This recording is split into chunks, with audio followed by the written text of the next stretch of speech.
जय हिंद दोस्तों, हमारे चैनल में आपका स्वागत है। चलिए हम प्राचीन इतिहास जो हिस्ट्री है, इसमें पहले लोग कैसे रहते थे, क्या उनकी उपयोगी चीज़ है। चलिए हम थोड़ा इसमें समझते हैं हिस्ट्री से। मोहनजोदड़ो जो है, जगह का नाम है मोहनजोदड़ो। वो बहुत प्रसिद्ध था। क्या था? बहुत प्रसिद्ध था मोहनजोदड़ो। ये जगह का नाम है मोहनजोदड़ो। सभ्यता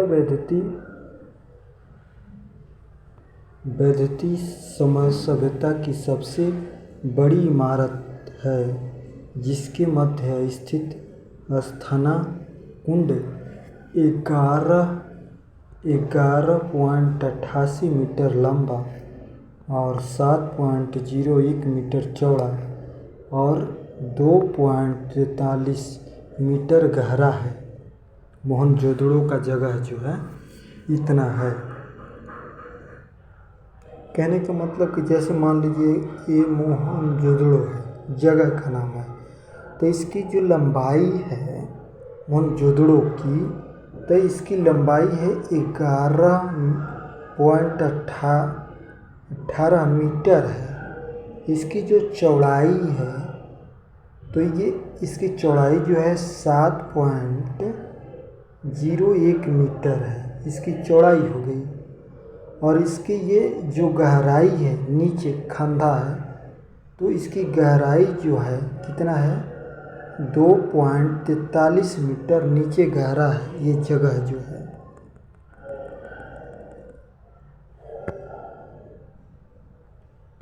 ये मोहनजोदड़ो, इस जगह जो गहरा है, अब देखिए, अग्निकुंड लोथल एवं काली बगान से प्राप्त हुआ। जो हम आग, फायर जो बोलते हैं, आग जो होता है, कहाँ से प्राप्त हुआ? अग्निकुंड लोथल और काली बागान से प्राप्त हुआ। कहाँ से हुआ? लोथल और काली बागान जो जगह है, वहाँ से आग का उत्पत्ति हुआ। पहले लोग आग के, जैसे आजकल तो माचिस है, तो आग को चलित करने के लिए लोग क्या करते थे? पत्थर जो होता था, पत्थर को घिसने से गर्म होता था, उससे एक चिंगारी निकलती है। पत्थर को जब आप रगड़ेंगे तो चिंगारी निकलेगी। तो रगड़ से जो आग निकलता था, उसी से लोग क्या करते थे? जैसे जंगल से जो शिकार करके ले आते थे, जैसे मछली हुआ और कोई जानवर को मार के लाते, तो उसको पकाने के लिए आग, उस समय तो माचिस नहीं था, तो क्या करते थे लोग? उस समय वो पत्थर को रगड़ते थे, खींचते थे, तो चिंगारी उत्पन्न होती है, तो उससे आग निकलता था। तो पेड़ होता था, तो पेड़ का जो पत्ते झड़ जाते हैं, सूख जाता है, तो उसको इकट्ठा करके और सूखा लकड़ी तोड़कर उसमें पत्थर से रगड़ कर आग उत्पन्न करके उसमें मछली या दूसरे जानवर को पका के लोग खाते थे, पहले के ज़माने के लोग। और इसकी आग की उत्पत्ति कहाँ हुआ? लोथड़ों से हुआ, काली बागान से उत्पन्न हुआ। मोहनजोदड़ो से प्राप्त हुए एक सील पर 3 मुख वाले जो मोहनजोदड़ो से एक पत्थर मिला है। पहले लोग पत्थर, उस समय कापी कलम नहीं था, तो चित्र कैसे बनाते थे? पत्थर को बनाते थे। तो मोहनजोदड़ो जो है, उस जगह पर एक 3 मुख वाला एक पत्थर मिला। देवता पशुपति नाव की मूर्ति मिली है। उन्हें चारों ओर हाथी, गैंडा, चीता एवं भैंसा विराजमान था। जो मोहनजोदड़ो से एक पत्थर का मूर्ति मिला है, तो उसमें क्या था? देखिए, जैसे भारत सरकार, जो भारत का चिन्ह होता है, जय सत्यमेव जयते लिखा रहता है पैसे पर, तो उस पर तो 4 बाघ होते हैं। उसी तरह पत्थर जो था, उस पत्थर पर क्या मिला? 4 जानवरों का नाम मिला। उसको पशुपति देवता मानते थे। नौ देवता मूर्ति मिला जिस पर उस पर एक हाथी थी, गैंडा जो होता है जंगली जानवर, चीता है, और एक क्या है, भैंसा है। ये चारों को रखा गया है और उसी को मूर्ति मिला है। जैसे भारत पैसे पर देखेंगे 4 बाघ हैं, लेकिन 3 ही बाघ दिखता है, 4 नहीं दिखता। उसी तरह ही पहले के ज़माने में ऐसे लोग बनाए थे, एक मूर्ति मिला। मोहनजोदड़ो से नरवती की एक काश्यप मूर्ति मिली है। एक काश्यप मूर्ति भी मिली है नर्तकी की, जैसे नाचने वाली लड़की होती है, नर्तकी जो होती है, जैसे नटराज देखे होंगे, नाचती हुई नटराज चित्र लगा होता है, उसी नर्तकी का एक मूर्ति भी मिला है। हड़प्पा के मोहरों पर सबसे अधिक एक श्रीलंक पशु का अंगन मिलता है। यहाँ से प्राप्त आयताकार मुंह से स्त्री के गर्भ से निकलता पौधा दिखाया गया है। जो एक मोहनजोदड़ो में एक पत्थर मिला है जिसमें आयताकार है, उसमें एक औरत है, उसके गर्भ से एक लड़का एक पौधा निकल रहा है, उसको दिखाया गया है। मनके बनाने के कारखाने को लोथल एवं चुनहु दहाड़ों में मिलाते हैं। मनके मकान बनाने के लिए लोग क्या करते थे, पहले चूना पत्थर जो होता था, पहले के लोग मकान जो देखे होंगे, अंग्रेज़ों ने पुल बनाए हैं बड़े बड़े, उसको लाल रंग के देखे होंगे, तो वो क्या करते थे, चूना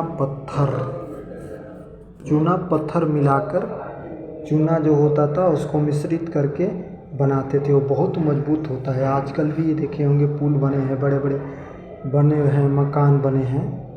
लाल किला, इंडिया गेट जो बना है, चूना पत्थर से ही तो बना है। उस समय सीमेंट बालू नहीं था, तो उससे बनाए थे, तो बहुत मजबूती होता है, तो उस समय बनता था। सिंधु सभ्यता के लिपि भाव चित्रकर्मा थी। लिपि दाईं ओर से बाईं ओर लिखी जाती थी। देखिए, सिंधु सभ्यता के उस समय क्या करते थे लोग, दाएं से बाएं। इस समय तो क्या लिखते हैं, दहिना से लतरी से दहिना की तरफ हम लिखते हुए जाते हैं, जैसे इस तरह लिखते जाते हैं, और इस तरफ हम कोष्ठ छोड़ देते हैं इधर। पहले क्या करते थे लोग कि दहिने से लतरी के तरफ, यानी दहिने से लतरी की तरफ लोग लिखते हुए आते थे सिंधु सभ्यता के समय, क्योंकि ये कोण पर चूहा नहीं काटेगा जैसे ये रहता है, तो हम लोग लतरी से दहिना की तरफ भागते हैं, और पहले लतरी से दाहिना से लतरी की तरफ लिखते हैं, लेफ्ट से राइट की तरफ लिखते हैं लोग। यानी कहने के हम जैसे मुसलमान भाई लोग को उर्दू लिखते हुए देखेंगे, उल्टे लिखते हैं, उसी तरह पहले लिखा जाता था। हड़प्पा के समय में से लिखा जाता था, पंक्तियों लिखा जाता था। पहली पंक्तियाँ दाईं ओर से बाईं ओर जाती थी, और दूसरी बाईं ओर से दाईं ओर लिखा जाता था। ऐसे लिखा जाता था, पहली पंक्तियाँ दाईं से बाईं, दूसरी पंक्तियाँ बाएं से दाईं ओर की तरफ लिखा जाता था। नोट लेखना के उचित प्रणाली विकसित करने वाली पहली सभ्यता सुमेरिया सभ्यता है। अब देखिए, सिंधु सभ्यता के लोगों ने नगरों तथा घरों के विन्यासन के लिए ग्रिड पद्धति अपनाई। घरों के दरवाजे और खिड़कियों सड़क की ओर निकालने, पिछवाड़े की ओर खुलते थे।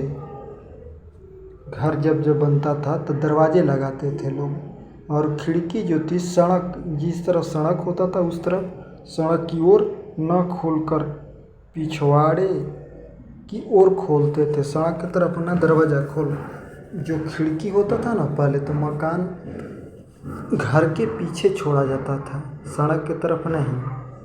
केवल थोड़ादला नगर के घरों के दरवाजे मुख्य सड़क की ओर खुलते थे। उस समय जो मकान बन जाता था तो सड़क की ओर मेन दरवाज़ा ही रहता था। सिंधु सभ्यता की मुख्य फसल थे जौ और गेहूँ।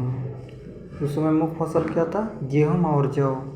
सभ्यतावासी मिठाई के लिए, उस समय मिठाई क्या था? शहद था। शहद का मतलब मधुमक्खी जो होती है ना, उसको जो रस निकलता है मधुमक्खी का, उसी को मिठाई के तौर पर रखते थे लोग। मिठाई से बने हल के साक्ष्य बनमाली से मिलता है ये शहद। रगपुर एवं लोकथल से चावल के दाने मिले हैं। जो चावल के दाने कहाँ मिले हैं ढूंढने पर? रघुपुर में और लोकथल से चावल के दाने मिले हैं, जिनसे धान खेती होने का परिणाम मिलती है। आज खेती, सबसे पहले धान की खेती कहाँ हुआ, कहाँ से मिला है? तो रघुपुर जो जगह है और लोथले, वहाँ पर चावल के कुछ अनाज मिले हैं। उसके तौर पर पता चला कि पहले धान की खेती होती थी। तो चावल के प्रथम साक्ष्य थोलके से ही प्राप्त हुआ है। सुरकोथदा, कालीबंगा एवं लोथलों से सौंदर्यवर्धक घोड़े के अस्तित्व पंजे मिले हैं। जो लोथड़ो जगह का नाम है, वहाँ से क्या मिला है? घोड़े के पंजे। लोग पहले घोड़े की सवारी करते थे, उसके पंजे मिले हैं। पंजे से पता चला कि घोड़े रहते थे। तौल के इकाई समय 16 के अनुपात में थी। उस समय नाप तौल क्या करते थे? 16 के अनुपात में लोग करते थे। आजकल तो किलो चल रहा है, क्विंटल चल रहा है, पहले नहीं था ऐसा। सद्भाव के लोग यातायात के लिए 2 पहियों एवं 4 पहियों वाली बैलगाड़ी एवं भैंस गाड़ी का उपयोग करते थे। पहले लोग क्या करते थे? पहले ज़माने में, उस समय तो जैसे किसी से पैसा नहीं चलता था। पहले एक अनाज, जैसे मेरे गेहूं की ज़रूरत है और दूसरे लोग को मान लीजिए चावल की ज़रूरत है, तो अदला बदली करते, अनाज को अदला बदली कर लेते थे। तो जैसे गेहूं हमें दे दिए, चावल वो ले लिया। और मान लीजिए 2 भाई है, उसको बंटवारा करना है, तो एक भैंस है, तो क्या करना पड़ेगा? तो पहले बांट देते राजाओं की, जो एक खियाएगा एक दूहेगा। तो ये अंधविश्वास जैसा था। तो बंटवारे में बहुत बाधा होने लगा, तो क्या किया उस समय? फिर लोगों ने उसको पैसा चलाया। और पैसे, किसी को पैसा दाम निकाल, जो कि मान लो कि 20,000 भैंस के दाम हो गए, 20,000। अगर कोई जो रखना चाहता है वो पैसा दे देगा और भैंस रख लेगा। ऐसे होता है, कठिनाई होने लगी। तो अभी लोगों ने इसके आविष्कार किया पैसे का। पहले अनाज से ही अदला बदली होती थी, पहले इतना पैसा नहीं था। अब पहले गाड़ी की साधन नहीं था, बैलगाड़ी थे। पहले 2 पहिए वाला बैलगाड़ी जो देखे होंगे, उस पर लोग एक जगह से दूसरे जगह सामान लेके जाते थे। और 4 पहिए वाला भैंसा गाड़ी, जो आप भैंसा गाड़ी देखे होंगे शहरों में, उस पर भैंसा गाड़ी का उपयोग करते थे लोग। मेसोपोटामिया के अभिलेख में वर्णित मेलुहा शब्द का भी प्री सिंधु सभ्यता से है। पहले भैंसा गाड़ी चलता था, बैलगाड़ी, उसको उपयोग करते थे लोग। पहले इतना गाड़ी का साधन नहीं था। अब बैल से खेती बाड़ी करते थे, हल चलाते थे। आज तो ट्रैक्टर आ गया है, पहले हल चलाने के लिए बैल से ही चलाया जाता था। हड़प्पा संस्कृति का शासन प्रणाली में वर्ग हाथों में था। अब देखिए, जो हम हड़प्पा कहते हैं, हड़प्पा कहाँ कहाँ जगह पर है?